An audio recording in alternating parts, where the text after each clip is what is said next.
2024వ సంవత్సరం అంతా కాపాడి 25వ సంవత్సరంలో ప్రవేశపెట్టబోతూ ఉన్నందుకు దేవదేవునికి కృతజ్ఞతాస్తుతులు చెల్లిస్తూ ఈ కూడికలు ఏర్పాటు చేయబడ్డాయి. మరి కూడికలను బట్టి దేవదేవునికి వందనాలు చెల్లిస్తూ ఉన్నాను.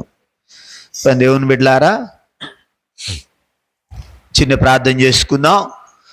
మరి నాకు ఈ అవకాశం ఇచ్చినటువంటి దైవజనులు చంటిబాబు గారికి, మీ అందరికీ ప్రభువైన యేసుక్రీస్తు నామంలో నా హృదయపూర్వక వందనాలు తెలియజేస్తూ ఉన్నాను. ప్రార్థన చేసుకొని వాక్య ధ్యానంలోనికి వెళదాం. పరిశుద్ధుడు అయిన మా ప్రియ పరలోకపు తండ్రి, నీ ఘనమైన నామానికి కృతజ్ఞతాస్తుతులు చెల్లిస్తూ ఉన్నాను. తండ్రి, నీ ఉచితమైన కృప, అపారమైన ప్రేమ, మహావాత్సల్యమును బట్టి వందనాలు. 2024వ సంవత్సరం అంతా నీ కృపాహస్తముల క్రింద భద్రపరిచినందుకు స్తోత్రాలు. అందుకు నీ పిల్లలు ఇప్పటి వరకు కృతజ్ఞతాస్తుతులు చెల్లించారు. వందనాలు. మీరు మా స్తుతుల మీద ఆసీనుడై ఉన్న దేవుడని స్తోత్రాలు చెల్లిస్తూ ఉన్నాను. కృపగల దేవా, ఈ యొక్క రాత్రికాల సమయంలో మీరు మాతో మాట్లాడండి. నీ జీవము కలిగిన మాటలతో మమ్మలను తృప్తిపరచండి.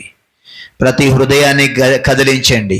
అల్పుడను అపాత్రుడను ఎన్నిక లేని నన్ను కూడా బలపరిచి నీ నోటి బోరగా వాడుకొని మీరే మహిమ పొందమని యేసు నామమున అడుగుచున్నాను తండ్రి, ఆమేన్. దేవుని బిడ్డలారా, పరిశుద్ధ గ్రంథంలో నుండి వాక్య భాగాన్ని చదువుకుందాం. కీర్తనల గ్రంథం 18వ అధ్యాయం. కీర్తన గ్రంథం 18వ అధ్యాయం మొదటి వచనాన్ని చదువుకుందాం. యెహోవా నా బలమా, నేను నిన్ను ప్రేమించుచున్నాను. చాలు. 116వ కీర్తన మొదటి వచనాన్ని కూడా చదువుకుందాం. 116వ కీర్తన 116:1. యెహోవా నా మొరను, నా విన్నపములను ఆలకించి ఉన్నాడు కాగా నేను ఆయనను ప్రేమించుచున్నాను అంటున్నాడు. దేవుని బిడ్డలారా, గమనించాలి. ఈ 18వ కీర్తనలో యెహోవా నేను నిన్ను ప్రేమించుచున్నాను అంటున్నాడు. కొన్ని తర్జుమాల్లో ఇలా వ్రాయబడింది, నేను నిన్ను ఎంతో ప్రేమించుచున్నాను అంటాడు. ఇక ఎందుకు ప్రేమిస్తున్నాడు అంటే, ఈ 18వ కీర్తన అంతా చాలా విషయాలు వ్రాయబడ్డాయి. దేవునిని ఎందుకు ప్రేమిస్తున్నాడో చాలా కారణాలు వ్రాయబడ్డాయి. అయితే దేవుని బిడ్డలారా, ఇక్కడ మనం గమనించవలసిన విషయం ఏంటంటే, దావీదు దేవునితో చెప్తున్నాడు నేను నిన్ను ప్రేమిస్తున్నాను అని. 116వ కీర్తనలో చెప్తున్నాడు, ఆయన నా ప్రార్థన విని ఉన్నాడు గనుక నేను ఆయనను ప్రేమిస్తున్నాను అని చెప్తున్నాడు. దేవునిని ప్రేమిస్తున్నాను అని దావీదు ఎంత ధైర్యంగా చెప్పగలుగుతున్నాడు. ఒక మనిషిని మనం ప్రేమిస్తే ఆ మనిషితో మనం ఎలా ఉంటాం? మరి దేవునిని ప్రేమిస్తున్నానని దావీదు ఎలా చెప్పగలుగుతున్నాడు అని ఒకసారి పరిశీలన చేయాలి. మనం కూడా దేవునిని ప్రేమిస్తున్నామా లేదా అని ఒకసారి ఆలోచన చేయాలి. దేవునిని ప్రేమిస్తున్నాను అంటే ఎలా ప్రేమిస్తున్నాం? దేవునిని ప్రేమించడం అంటే అర్థం ఏంటి? ఈ లోకంలో ఒక మనిషిని మనం ప్రేమిస్తే మన ప్రేమ వ్యక్తం చేయడానికి చాలా రకాలైన పద్ధతులు ఉన్నాయి. మన ప్రేమను ఏదో విధంగా మాటల ద్వారానో క్రియల ద్వారానో వ్యక్తం చేస్తాం. మరి దావీదు నేను దేవునిని ప్రేమిస్తున్నాను అంటున్నాడు.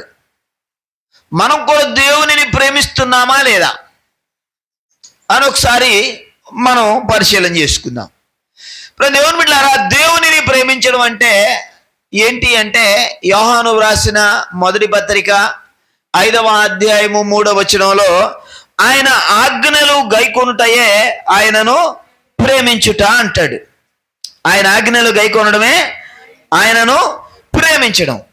ఆ తర్వాత యోహాను సువార్త 14వ అధ్యాయంలో కూడా, యోహాను సువార్త 14వ అధ్యాయంలో 15వ వచనంలో, మీరు నన్ను ప్రేమించిన ఎడల నా ఆజ్ఞలు గైకొంటారు. అట్లాగే 21వ వచనంలో కూడా, నా ఆజ్ఞలను అంగీకరించి వాటిని గైకొను వాడే నన్ను ప్రేమించువాడు. ఆ తర్వాత 23వ వచనంలో, ఒకడు నన్ను ప్రేమించిన ఎడల వాడు నా మాట గైకోనును. 24వ వచనంలో, ఒకడు నన్ను ప్రేమించని ఎడల వాడు నా మాట వినడు అంటున్నాడు. అంటే దేవునిని ప్రేమించడం అంటే ఏంటి అంటే, ఆయన ఆజ్ఞలు గైకొనడమే దేవునిని ప్రేమించడం. దావీదు చెప్తున్నాడు, నేను ఆయనను ప్రేమించుచున్నాను అని చెప్తున్నాడు.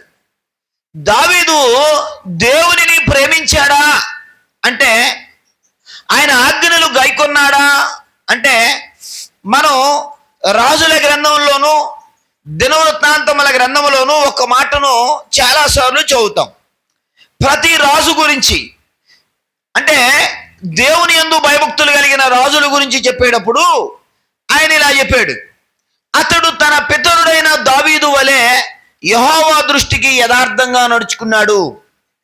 అతడు తన పితరుడైన దావీదు వలె నీతిని అనుసరించి నడుచుకున్నాడు అని ప్రతి రాజును గురించి చెప్పేటప్పుడు దావీదు గురించి ఆయన తప్పకుండా చెప్పాడు. అంటే దావీదు దేవునిని ప్రేమించాడు అనడానికి నిదర్శనం ఏంటి అంటే, దావీదు దేవుని యొక్క ఆజ్ఞలన్నింటినీ అనుసరించి నడుచుకున్నాడు. కాబట్టే దేవుని వాక్యం చెప్తా ఉంది, తన పితరుడైన దావీదు నడుచుకున్నట్లు దేవుని దృష్టికి యథార్థంగా నడుచుకున్నాడు. తన పితరుడైన దావీదు నడుచుకున్నట్లు దేవుని దృష్టికి నీతిని అనుసరించి నడుచుకున్నాడు అని చెప్పాడు. ఇక దేవుని దృష్టికి వ్యతిరేకంగా నడుచుకున్న రాజులందరి గురించి చెప్పేటప్పుడు ఏం చెప్పాడు అంటే, అక్కడ యెరోబామును గురించి చెప్తాడు, యెరోబామును గురించి చెప్తాడు. ఇదిగో అతని యెరోబాము వలె దుర్మార్గంగా నడుచుకున్నాడు అనే మాట చెప్తాడు. అంటే మంచిని గురించి చెప్పేటప్పుడు, మంచి వ్యక్తులను గురించి చెప్పేటప్పుడు దావీదుని గురించి చెప్పాడు. అంటే దావీదు ఏం చేశాడు అంటే, దేవుని యొక్క ఆజ్ఞలను అనుసరించి నడుచుకున్నాడు. కాబట్టి మనం దేవునిని ప్రేమిస్తున్నాము అంటే అర్థం ఏంటి అంటే, దేవుని వాక్యాన్ని అనుసరించి నడుచుకుంటున్నావా లేదా? దేవుని యొక్క వాక్యాన్ని అనుసరించి నడుచుకున్న వారు మాత్రమే దేవునిని ప్రేమించారు అని మనం చెప్పగలం. ఒకవేళ మాటలతో మనం పెదవులతో దేవునిని గణపరిచినంత మాత్రాన అది దేవునిని ప్రేమించినట్లు కాదు. ఆయన్ని ప్రేమించే వారు ఏం చేయాలి అంటే, ఆయన ఆజ్ఞలను అనుసరించి నడుచుకోవాలి. ఒకడు నన్ను ప్రేమించని ఎడల వాడు నా మాట వినడు. అంటే దేవుని యొక్క ఆజ్ఞలు అనుసరించి నడుచుకోవట్లేదు అంటే నువ్వు దేవునిని ప్రేమించినట్టే, నేనైనా కూడా. కాబట్టి ప్రేమ దేవుని బిడ్డలారా, రెండోది దేవునిని ప్రేమించడం అంటే అర్థం ఏంటి? ఒకటి, దేవునిని ప్రేమించడం అంటే ఆయన ఆజ్ఞలు అనుసరించి నడుచుకోవాలి. ఆయన చెయ్యమన్న పని చేయాలి, చెయ్యొద్దు అన్న పని చేయకపోవడమే ఆయన ఆజ్ఞలు అనుసరించి నడుచుకోవడం. తర్వాత ప్రేమ దేవుని బిడ్డలారా, రెండవ విషయం ఏంటి అంటే, ఒక వ్యక్తిని మనం ప్రేమిస్తున్నాము అంటే ఆ వ్యక్తితో ఏం చేస్తామంటే ఎంత సమయం అయినా గడుపుతాం, అంతేనా? విసుగు అనేది తెలీదు. గంట, 2 గంటలు, 3 గంటలు, 4 గంటలు మాట్లాడినా కూడా, ఆ వ్యక్తితో ఎంత సమయం గడిపినా కూడా అప్పుడే 3 గంటలు అయిందా అని ఆశ్చర్యపోతాం. 3 గంటలైనా 4 గంటలైనా, ఉదయం నుండి సాయంకాలం దాకా మాట్లాడినా కూడా ఆ ప్రేమించే వ్యక్తితో మనం మాట్లాడుతూ ఉంటాం. ఇప్పుడు మనం దేవునిని ప్రేమిస్తున్నాము అంటే అర్థం ఏంటి? మనం ప్రేమించే వ్యక్తితో సమయాన్ని గడపాలి. దావీదు నేను నిన్ను ప్రేమిస్తున్నాను అంటున్నాడు. అంటే దావీదు దేవునిని ప్రేమిస్తున్నాను అంటున్నాడు. దావీదు దేవునిని ప్రేమిస్తే దావీదు దేవునితో ఎంత సమయం గడిపాడు? ప్రేమించే వ్యక్తితో ఎంత సమయం గడపాలి? మనందరికీ తెలుసు. దినమునకు 7 మార్లు దావీదు దేవునిని స్తుతించాడు అని తెలుసు. దావీదు దినమునకు 3 మారు ప్రార్థన చేశాడు అనే సంగతి తెలుసు. ఓ రాజయ్యుండి ఇశ్రాయేలు దేశం మీద 12 గోత్రాల మీద రాజయ్యుండి ఆయన ఎంత సమయం దేవునితో గడిపి ఉండాలి అని ఒకసారి ఆలోచన చేయాలి. కాబట్టి మనం దేవునిని ప్రేమిస్తున్నాము అంటే మన అనుదిన జీవితంలో దేవునికి కేటాయించే సమయం ఎంత? మనం దేవుని దగ్గర ఎంత సమయాన్ని గడపగలుగుతున్నాం? దేవుని బిడ్డలారా గమనించాలి. మనం ఒక వ్యక్తిని ప్రేమిస్తున్నాము అంటే ఎంతసేపు మాట్లాడినా విసుగు పుట్టదు. దేవునిని ప్రేమిస్తున్నాము అంటే అర్థం ఏంటంటే ఎన్ని గంటలు ప్రార్థన చేసినా విసుగు అనేది రాదు. మనం దేవునిని ప్రేమిస్తున్నాము అంటే దేవుని వాక్యాన్ని ఎంతసేపు చదివినా విసుగు అనేది రాదు. కానీ ఓ పావు గంట ప్రార్థన చేయగానే మనకు ఎలా ఉండదంటే ఎన్నో గంటలు ప్రార్థన చేసినట్టు ఉంటుంది విసుగు. ఒకవేళ నువ్వు దేవునితో గడిపే సమయంలో నీకు విసుగు పుట్టింది అంటే నువ్వు దేవుని సరిగా ప్రేమించడం లేదేమో. దేవుని బిడ్డలారా, దావీదు దేవునిని ప్రేమించాడు కాబట్టి తను రాజైనప్పుడు కూడా, తన మీద భారం ఉన్నప్పుడు కూడా దావీదు దేవునితో గడిపే సమయాన్ని మాత్రం వదులుకోలేదు. ఓ రోజు నేను భక్తుని యొక్క సాక్ష్యాన్ని చదివాను. ఆయన పేరు డేవిడ్ లివింగ్స్టన్. ఆయన మంచి ప్రార్థనా పరుడు. గంటలు దేవుని సన్నిధిలో ప్రార్థన చేసేవాడు. ఓ రోజు తను ప్రార్థన చేసుకోవడానికి వెళ్ళాడు. గదిలోకి వెళ్ళి ప్రార్థన చేసుకుంటూ తన శిష్యుడితో, తన పనివాడితో చెప్పాడు, నన్ను ఒక గంట తర్వాత పిలవరా అని చెప్పాడు. ఈయన ప్రార్థన చేసుకుంటా ఉన్నాడు. ఈయన మోకరించి ప్రార్థన చేసుకుంటా ఉన్నాడు. చాలాసేపటికి దైవజనుడు బయటికి రావడం లేదు. ఆ పనివాడు పిలిచినా పలకట్లేదు. ఆయన మోకాళ్ళ మీద నుంచొని ప్రార్థన చేసుకుంటా ఉన్నాడు. ఈ పనివాడు వెళ్ళి అయ్యా అని ఇలా తట్టాడు. తట్టగానే ఆయన ముందుకు పడిపోయాడు, ప్రాణం విడిచాడు. అంటే ఆయన మోకాళ్ళ మీదే ప్రార్థనలోనే చనిపోయి ఉన్నాడు. దేవుని బిడ్డలారా గమనించాలి, మన ప్రార్థనా జీవితం ఎంత, మనం దేవునితో గడిపే సమయం ఎంత. మనం ఇలా అనుకుంటా ఉన్నాం, నేను దేవునిని ప్రేమిస్తున్నాను అనుకుంటా ఉన్నాం. దేవునిని ప్రేమిస్తే ఆయన సన్నిధిలో మనం గంటలో ప్రార్థన చేసే అనుభవంలోకి మనం రావాలి. ప్రతిరోజు క్రమం తప్పకుండా బైబిల్ చదివే అనుభవంలోకి మనం రావాలి. నేను మా చర్చిలో అడుగుతాను, ప్రతి ఆదివారం ఈ వారం బైబిల్ చదివిన వాళ్ళు చేతులు ఎత్తండి అని అడుగుతాను. చేతులు ఎత్తాలి. చేతులు ఎత్తని వాళ్ళని, చదువుకున్న వాళ్ళని అడుగుతాను, మీరు ఎందుకు బైబిల్ చదవలేకపోయారని కారణం చెప్పాలి. వచ్చే వారం చదవకపోతే ఊరుకునే ప్రసక్తే లేదు. దేవుని బిడ్డలారా, ఎందుకు అంటే మనం ఆయనను ప్రేమిస్తున్నాము అంటే ఆయన ఆజ్ఞలు గైకొనాలి. మనం ఆయన ప్రేమిస్తున్నామంటే ఆయనతో సమయాన్ని గడపాలి. ఇక మనం ఆయన్ని ప్రేమిస్తున్నాము అంటే దేవుని బిడ్డలారా, మనం ఒక వ్యక్తిని ప్రేమిస్తున్నాము అంటే అర్థం ఏంటంటే, ప్రేమించే వ్యక్తి ఏం చేస్తాడంటే నా ఇష్టాన్ని వదులుకొని నేను ప్రేమించే వ్యక్తి యొక్క ఇష్టాన్ని చేయడానికి ప్రయత్నం చేస్తాను. అంతేనా? నేను ఒక వ్యక్తిని ప్రేమిస్తూ ఉన్నాను. నేను ఒక వ్యక్తిని ప్రేమిస్తూ ఉన్నాను అంటే నా ఇష్టం ఏదైనా సరే దాన్ని వదులుకొని నేను ప్రేమించే వ్యక్తి యొక్క ఇష్టాన్ని చేయడానికి ప్రయత్నం చేస్తాను. అంటే అర్థం ఏంటంటే మనం దేవునిని ప్రేమిస్తున్నాము అంటే అర్థం ఏంటంటే ఇక మన ఇష్టం కాదు, దేవుని చిత్తమే మన జీవితంలో జరగాలి. ప్రభువు నేర్పిన ప్రార్థన ఉంది. మనం ఇలా ప్రార్థన చేస్తాం, నీ చిత్తము పరలోకమందు నెరవేర్చినట్లు భూమి యందును నెరవేరునుగాక అని. దేవుని బిడ్డలారా, దేవుని చిత్తం పరలోకంలో ఎలా నెరవేరుతుంది అనేది మనం ఒకసారి ఆలోచన చేయాలి. దేవుని చిత్తం పరలోకంలో ఎలా నెరవేరుతుంది అంటే, పరలోకంలో ఆయన చిత్తం ఎలా నెరవేరుతుందంటే సార్వభౌమాధికారం. సార్వభౌమాధికారం అంటే ఇంకా ఆయన అధికారానికి ఇక తిరుగు లేదు, ఇక సెకండ్ అనేది లేదు, స్థానం అనేది లేదు. ఇక ఆయన చిత్తం పరలోకంలో నెరవేరుతా ఉంది.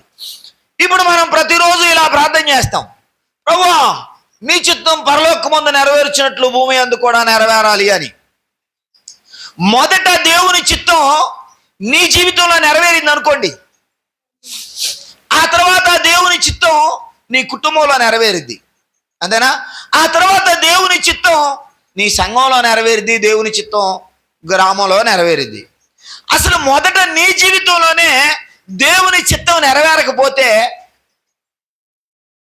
ఇక మనం ప్రార్థన చేసినా నీ చిత్తం నెరవేరాలి అని ప్రార్థన చేసినా దేవుని చిత్తం మన జీవితంలో నెరవేరదు. ఇక దావీదు అంటున్నాడు, ఆయన ఏమంటున్నాడంటే, దేవుని బిడ్డలారా నేను నిన్ను ఎంతో ప్రేమించుచున్నాను అంటున్నాడు. దావీదు దేవునిని ప్రేమిస్తున్నాను అని ధైర్యంగా చెప్పగలుగుతున్నాడు. ఎందుకు అంటే దావీదు జీవితంలో తన ఇష్టము కంటే దేవుని ఇష్టం నెరవేర్చడానికి అతడు ప్రయత్నం చేశాడు అంటాను.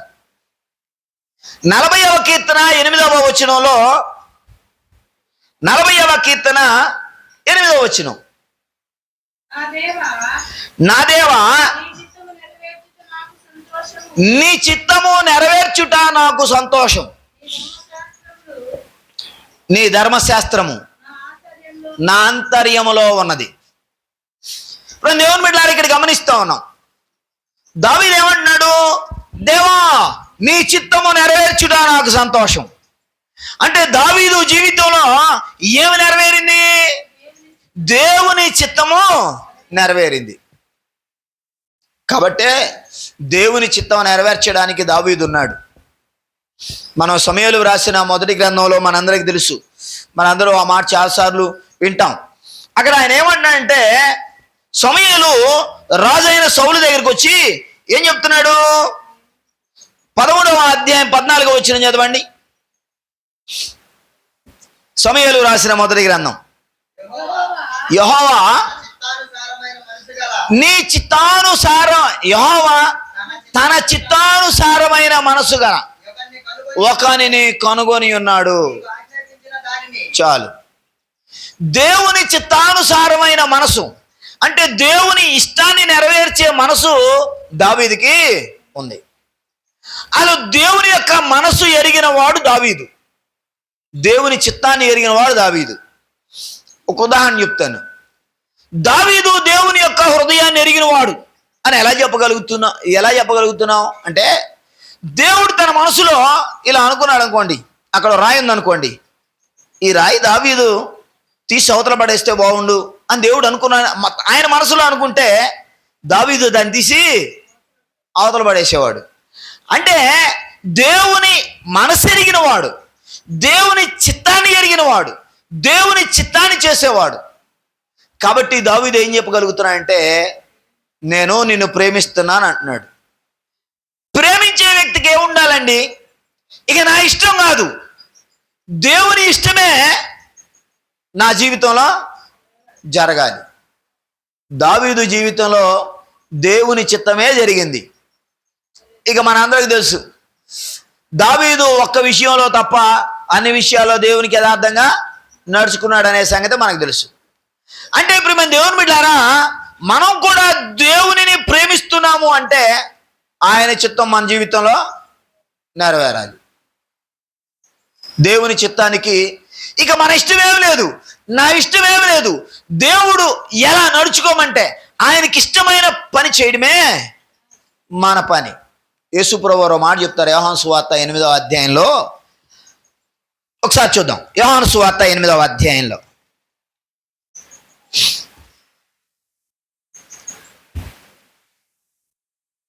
8వ అధ్యాయం 29వ వచనం. నన్ను పంపినవాడు నాకు తోడై ఉన్నాడు, ఆయనకు ఇష్టమైన కార్యము నేను ఎల్లప్పుడూ చేయుదును, కనుక ఆయన నన్ను ఒంటరిగా విడిచిపెట్టలేదని చెప్పాను. దేవుని బిడ్డలారా, యేసుప్రభువు వారు ఏం చెప్తున్నారు? నన్ను పంపిన వాని చిత్తము నెరవేర్చి నేను ఎల్లప్పుడూ నెరవేరుస్తూ ఉన్నాను అని అర్థమైన దావీదు ఏం చేశాడు అంటే, దేవుని చిత్తాన్ని జరిగించడానికి దావీదు ఏర్పాటు చేయబడ్డాడు. మనం కూడా దేవునిని ప్రేమిస్తున్నామంటే మన జీవితంలో ఆయన చిత్తం నెరవేరాలి. మన జీవితంలో నెరవేరడం అంటే సార్వభౌమాధికారం. మన జీవితానికి ఆయనే అధికారి. దేవుని బిడ్డలారా, ఇంకొక విషయాన్ని మనం జ్ఞాపకం చేసుకుంటే, యోహాను రాసిన మొదటి పత్రిక 2వ అధ్యాయం, యోహాను రాసిన మొదటి పత్రిక 2వ అధ్యాయం 5-6 వచనాలు. ఆయన వాక్యము ఎవడు గైకొనునో వానిలో దేవుని ప్రేమ నిజముగా పరిపూర్ణమాయెను. ఆయన యందు నిలిచి ఉన్నవాడనని చెప్పుకొనువాడు ఆయన ఎలాగూ నడుచుకొనెనో అలాగే తానును నడుచుకొనబోద్ధుడై ఉన్నాడు అంటున్నాడు. అంటే మనం దేవునిని ప్రేమిస్తున్నాము అంటే, మనం ఆయన యందు నిలిచి ఉన్నాము అంటే మనం ఏం చేయాలి? ఆయన ఎలాగూ నడుచుకున్నాడో మనం కూడా అలాగూ నడుచుకున్న బద్దులై ఉన్నాం. ఆయన నడుచుకునే దానికి వ్యతిరేకంగా మనం నడుచుకుంటూ, ఆయన నడుచుకున్న విధానానికి ప్రకారం మనం నడుచుకోకుండా, నేను దేవునిని ప్రేమిస్తున్నాను, నేను దేవుని ప్రేమిస్తున్నాను అని మనం ఎలా చెప్పగలం? దావీదు దేవునిని ప్రేమించాడు, ఆయన చిత్తానుసారంగా నడిచాడు. దేవుని బిడ్డలారా, కాబట్టి మనం కూడా దేవునిని ప్రేమిస్తున్నాము అంటే ఆయన ఎలా నడుచుకున్నాడో అలాగూ నడుచుకున్న బొద్దులమైనాం. అలా నడుచుకోకుండా నేను దేవుని ప్రేమిస్తున్నాను, నేను దేవుని ప్రేమిస్తున్నాను అంటే మనల్ని మనం మోసపుచ్చుకున్నట్లు అని యోహాను భక్తుడు చెప్తా ఉంటాడు. మొదటి అధ్యాయం అంటాడు, మనలో పాపం లేదని ఎవడని చెప్పుకున్న ఎడల వాడు తనను తాను మోసం చేసుకుంటున్నాడు అంటాడు. అంటే అర్థం ఏంటి? మనం దేవునిని ప్రేమిస్తున్నాము అంటే మనం ఏం చేయాలి? ఆయన ఆజ్ఞలు గైకొనాలి. దేవునిని ప్రేమిస్తున్నాము అంటే మనం ఏం చేయాలి? ఆయనతో సమయాన్ని గడపాలి. దేవునిని ప్రేమిస్తున్నాము అంటే అర్థం ఏంటంటే ఆయన చిత్తము మన జీవితంలో నెరవేరాలి. మనము దేవునిని ప్రేమిస్తున్నాము అంటే మనం ఏం చేయాలి? ఆయన ఎలాగూ నడుచుకున్నాడో, ఆయన మాటలలోనూ క్రియలలోనూ ప్రవర్తనలోనూ ఆయన ఎలా నడుచుకున్నాడో మనం కూడా అలా నడుచుకున్న బద్దులమైనాం. ఇక ఆయన గురించి ఆయన ఎలా నడుచుకున్నాడో మనం చెప్పాలంటే ఆయన మాట్లాడేటప్పుడు అనేకులు ఆశ్చర్యపోయారు. ఎందుకు ఆశ్చర్యపోయారు? ఆయన నోట నుండి వచ్చుచున్న దయగలిగిన మాటలకు అనేకులు ఆశ్చర్యపడుచుండిరి అని. దేవుని బిడ్డారా, మనం గమనించాలి. మనము ఆయనను ప్రేమిస్తున్నాము అంటే ఆయన ఎలా నడుచుకున్నాడో మనం అలాగూ నడుచుకోవాలి. మనందరూ తెలుసు ఆయన చూపించే ప్రేమ, ఆయన కరుణ, ఆయన దయ, ఆయన కనికరము, ఆయన వాత్సల్యము, ఆయన మాటలు ఎలాగున్నాయో మనం కూడా ఆయన నడుచుకున్నట్టు నడుచుకోవాలి. ఇంకో విషయాన్ని చెప్తాను. మనం ఆయనను ప్రేమిస్తున్నాము అంటే మనం ప్రేమించే వ్యక్తి కొరకు మనం ఏ త్యాగమైనా చేస్తాం. అంతేనా? మనం దేవునిని ప్రేమిస్తున్నాము అంటే అర్థం ఏంటంటే ఆయన కొరకు ఏమైనా, మనం ఒక వ్యక్తిని ప్రేమిస్తున్నాము అంటే వారి కొరకు ఏమైనా చేయడానికి ప్రయత్నం చేస్తాం. అంటే ప్రాణము పెట్టడానికైనా సరే, అంతేనా? ఏ త్యాగానికైనా మనం ప్రేమించే వ్యక్తి కొరకు ఏ త్యాగమైనా చేస్తాం. ఓసారి చైనా దేశంలో ఓ కుటుంబం, చైనా అంటే కమ్యూనిస్ట్ దేశం, అప్పటికి ఇప్పటికీ సువార్తను దేవునిని అంగీకరించినటువంటి దేశం. ఆ దేశంలో ఓ కుటుంబం యేసు ప్రభువాన్ని సొంత రక్షకుడిగా అంగీకరించడం జరిగింది. వారు యేసు ప్రభువాన్ని అంగీకరించినప్పుడు తల్లి, తండ్రి, 2 పిల్లలు. ఎవరైనా యేసు ప్రభువుని అంగీకరిస్తే వారిని బహిరంగంగా చంపే రోజులు అవి. ఆ కుటుంబాన్ని తీసుకొచ్చారు, భార్యాభర్తలు 2 అక్కడ నిలబెట్టారు. నిలబెట్టి యేసుక్రీస్తు దేవుడు కాదు అని చెప్పండి, లేకపోతే మిమ్మల్ని మీ పిల్లల ముందే కాల్ చేస్తామని చెప్పారు. వాళ్ళు చెప్పారు, అయ్యా యేసు ప్రభువే దేవుడు, ఆయనే నిజమైన రక్షకుడు అని చెప్పారు. పిల్లల ముందే భార్యాభర్తలు 2 కాల్చి చంపారు. చంపి తీసుకొచ్చి ఆ ఇంట్లో 3 రోజులు పడేశారు. పిల్లలని ఆ 2 శవాల మధ్య 2 పిల్లలు కూర్చున్నారు. ఆ చుట్టుపక్కల వాళ్ళకి చెప్పారు, వాళ్ళకి ఎవరు మంచినీళ్ళు కూడా ఇవ్వకూడదు, వాళ్ళని ఎవరు పలకరించకూడదు, పరామర్శించకూడదు, పరామర్శిస్తే మీకు కూడా ఇదే గతి పట్టిద్ది అని చెప్పారు. 3 రోజులు అన్నదమ్ములు ఇద్దరు 2 శవాల మధ్య చిన్న పిల్లలు ఉన్నారు.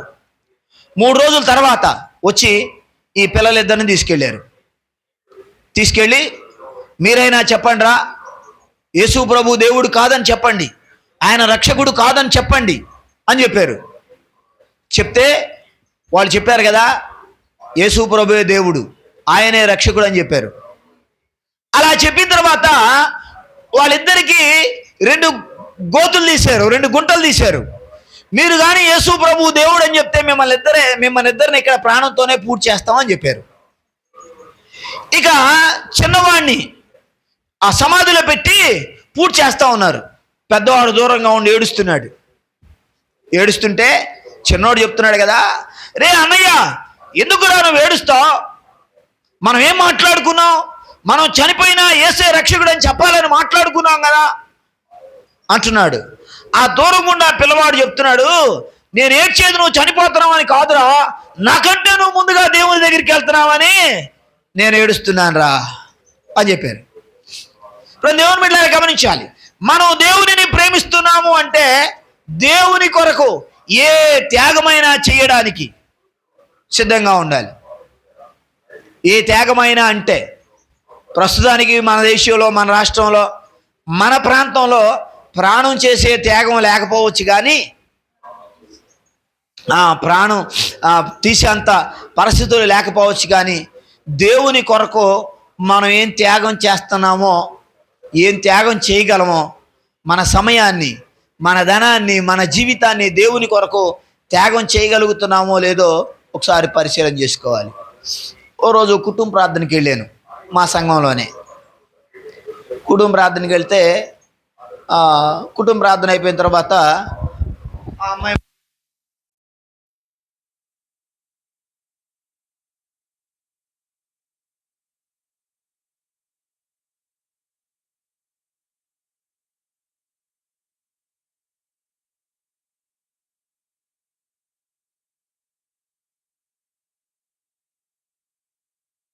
అప్పుడు ఆమె తీర్మానం చేసుకుందంట,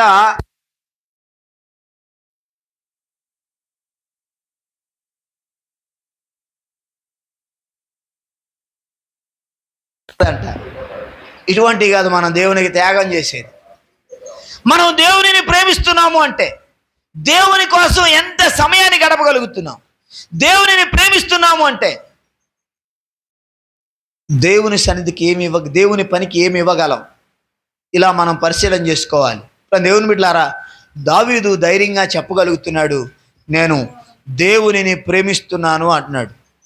ఎందుకు ప్రేమిస్తున్నాడు అంటే ఆయన దేవుని ఆజ్ఞలు గైకొన్నాడు, ఆయన దేవునితో సమయాన్ని గడిపాడు, ఆయన దేవుని చిత్తాన్ని నెరవేర్చాడు. ఆయన ఇక మనం గమనిస్తే దేవుని ప్రేమిస్తున్నామంటే ఆయన ఎలా నడుచుకున్నాడో మనం కూడా అలాగే నడుచుకోవాలి. దేవునిని ప్రేమిస్తున్నాము అంటే ఆయన కొరకు ఏ త్యాగమైనా చేయాలి. ఒకవేళ ఇలా కాకుండా మనం ఏదో నోటి మాటలతో దేవుని ప్రార్థన చేస్తే, దేవా నేను నిన్ను ప్రేమిస్తున్నానంటే మన జీవితంలో ఆయనకి తెలియదేమీ లేదు, నా జీవితంలో కూడా ఆయనకి మరుగైంది లేదు. దేవుని బిడ్డలారా, మనం గమనించాలి, దేవునిని ప్రేమించే మనం ఆయన ఆజ్ఞలు గైకొందాం, ఆయన సన్నిధిలో ప్రార్థన చేద్దాం, దేవుని వాక్యాన్ని చదువుదాం, ప్రతిరోజు దేవుని వాక్యాన్ని చదువుదాం, ప్రతిరోజు ఆయనను స్తుతిద్దాం, ఆయనతో సమయాన్ని గడుపుదాం. అదే నిజంగా దేవునిని ప్రేమించడం అంటే.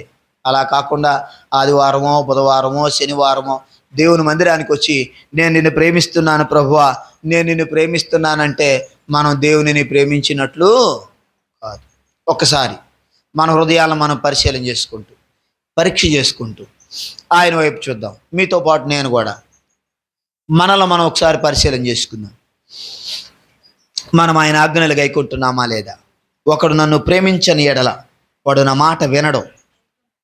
అంటున్నాడు ఆయన. నువ్వు ఆయన ప్రేమిస్తే ఆయన మాట వినాలి. ఆయన ఏం చేయమన్నాడో దాన్ని చెయ్యాలి. అలా చేస్తున్నావో లేదో నీ జీవితాన్ని, నన్ను నేను పరిశీలన చేసుకోవాలి. దేవునిని ప్రేమిస్తున్నాము అంటే దేవుని బిడ్డలారా, ఆయనతో సమయాన్ని గడపాలి ప్రతిరోజు. ఈ కడవరి దినాల్లో, ఈ విపత్కరమైన పరిస్థితుల్లో మనం ఎలా ఉన్నామో ఒకసారి పరిశీలన చేసుకోవాలి. ఒకవేళ మనకి మత సంబంధమైన కలహాలు మన దగ్గర లేకపోయినప్పుడు కూడా మన సహోదరులు ఈ దేశంలో ఎన్నో విపత్కరమైన పరిస్థితులు ఎదుర్కొంటూ ఉన్నారు. ప్రతి చోట మతపరమైన దాడులు, స్వార్థకు వ్యతిరేకంగా కార్యాలు జరుగుతూ ఉన్నాయి. వారి కొరకు మనం సమయాన్ని దేవునితో గడుపుదాం. వారి కొరకు ప్రార్థన చేద్దాం. ప్రతిరోజు ప్రభు సన్నిధిలో సమయాన్ని గడుపుదాం. దేవుని వాక్యాన్ని ప్రతిరోజు చదవడానికి అలవాటు చేసుకుందాం. మనం ఆయన్ని ప్రేమిస్తున్నామంటే ఆయన ఎలా నడుచుకున్నాడో మనం కూడా అలా నడుచుకుందాం. అలా నడుచుకున్న బద్దులమై ఉన్నాం. మనం ఆయన ప్రేమిస్తున్నాము అంటే ఆయన కొరకు ఏ త్యాగం చేయడానికైనా, సమయాన్నైనా, ప్రాణాన్నైనా, దేనినైనా త్యాగం చేయడానికి మనం సిద్ధం. అలా మనల్ని మనం సిద్ధపడదాం. ఎన్నో ప్రాంతాల్లో భయంకరమైన పరిస్థితుల్లో దేవునిని స్తుతిస్తూ ఉన్నారు. మన దేశంలో విపత్కరమైన పరిస్థితుల్లో కూడా ప్రాణాలను లెక్క చేయకుండా విశ్వాసులుగా, దేవుని పిల్లలుగా ప్రార్థన చేస్తూ ఉన్నారు. మనం కూడా ఆయన ప్రేమిస్తున్నామో లేదో, ఆయన ఎలా నడుచుకున్నాడో అలా నడుచుకుందాం. ప్రార్థన చేద్దాం. పరిశుద్ధుడు అయిన తండ్రి, వందనాలు చెల్లిస్తున్నాను. నాయనా, దావీదు చెప్తున్నాడు, యెహోవా నా బలమా, నేను నిన్ను ఎంతో ప్రేమించుచున్నాను అని. నిన్ను ప్రేమిస్తున్నాను అని దావీదు చెప్పడానికి నిదర్శనం, అతడు నీ ఆజ్ఞలు అనుసరించి నడుచుకున్నాడు. అతడు నీ చిత్తాన్ని నెరవేర్చడానికి నాయనా అతడు ప్రయత్నం చేశాడు. నీ చిత్తాన్ని నెరవేర్చాడు. నా తండ్రి, అతడు నీతో సమయాన్ని గడిపాడు. తండ్రి, మేము కూడా నిన్ను ప్రేమిస్తే నాయనా నువ్వు ఎలా నడుచుకున్నావో మేము కూడా అలా నడుచుకునే భాగ్యాన్ని ప్రసాదించండి. నాయనా, నీ కొరకు మా ప్రాణాత్మ శరీరములను త్యాగం చేయడానికైనా మేము వెనుకాడక నాయనా నీ చిత్తాన్ని నెరవేర్చే వారిగా మమ్మల్ని సిద్ధపరచండి. నా తండ్రి, ఈ గ్రామంలో ఇంకా ఎందరో రక్షణ లేక, మారు మనసు లేక, పశ్చాత్తాప అనుభవం లేక ఉన్నారు. వారి పక్షాన కృప చూపించండి, వారిని రక్షించండి. నాయనా, ఈ ప్రాంతాన్ని మీరు కదిలించండి. నీ పరిశుద్ధాత్మ కార్యములు ఈ గ్రామంలో జరిగించండి. వందనాలు చెల్లిస్తూ ఉన్నాను తండ్రి. సంఘాన్ని దీవించండి, ఆశీర్వదించండి. నాయనా, సంఘాన్ని విస్తరింప చేయండి, బహుగా ఫలింప చేయమని వేడుకుంటూ ఉన్నాను. నీ సేవకుని కుటుంబాన్ని దీవించండి. నీ ఆత్మ కార్యములు ఈ స్థలములో జరిగించండి. మీరే మహిమ పొందమని, చేరికూడిన ప్రతి ఒక్కొక్కరిని దీవించి ఆశీర్వదించమని యేసు నామమున అడుగుచున్నాను తండ్రి. ఆమేన్. అందరికీ వందనాలు.